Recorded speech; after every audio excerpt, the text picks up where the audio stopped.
Praise the Lord. கர்த்தருடைய பரிசுத்த நாமம் மகிமைப்படுவதாக. சங்கீதம் 146வது அதிகாரம் 5வது வசனம். யாக்கோபின் தேவனை தன் துணையாக கொண்டிருந்து தன் தேவனாகிய கர்த்தர் மேல் நம்பிக்கையை வைக்கிறவன் பாக்கியவான். ஆமென்.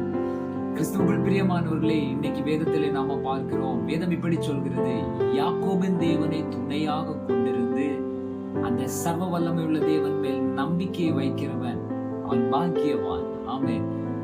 பாருங்க, வேதத்திலே சொல்லப்பட்டிருக்கிறது, தேவன் மேல் முழு நம்பிக்கையை வைக்கிறவன் பாக்கியவான். இந்த நாளிலும் முழுமையா கர்த்தரை நம்புங்க.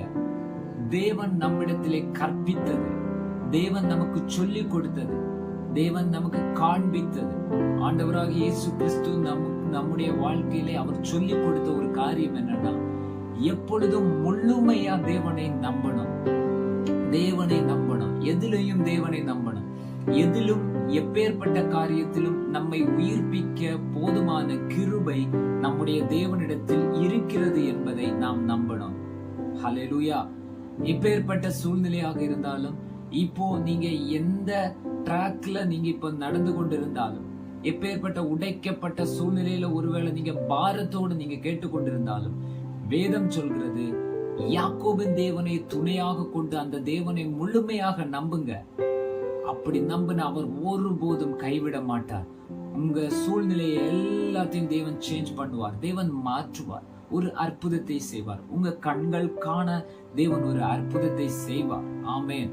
அந்த தேவனை துணையாக பிடித்துக் கொள்ளுங்க. முழுமையா நம்புங்க. முழுமையா நம்புங்க. காத்தோ வெயிலோ மழையோ எதுவா இருக்கட்டும், கர்த்தரை நம்புங்கள். படகை நோக்கி எது வீசினாலும் தேவனை நம்புங்க. கேப்டனாக கர்த்தர் கூட இருந்தா எதாலையும் சேதப்படுத்த முடியாது. ஆமென். தேவனை துணையாக கொண்டிருங்க. அந்த யாக்கோபின் தேவன் துணையாக இருந்தார். யாக்கோபோடு கூட இரவு நேரத்திலே யாக்கோபோடு கூட தனியாக நடந்து செல்லும் போது, தனியாக யாருமே கூட இல்லை, தனியாக யாக்கோப் கடந்து செல்லும் போது, வெறும் கையாய் கடந்து போன யாக்கோபோடு கூட யாருமே இல்லை, ஆனா தேவன் கூட இருந்தார். யாக்கோபின் தேவன் இந்த நாட்களில் உங்களோடும் கூட இருப்பார். கர்த்தர் பெரிய காரியங்களை செய்வார். அவரை நம்புங்க, விட்டுறாதீங்க. கர்த்தர் பெரியவர். அவர் தம்முடைய பிள்ளைகளுக்காக பெரிய காரியங்களை செய்வார். கர்த்தர் தாமே உங்களை ஆசீர்வதிப்பாராக. ஆமென்.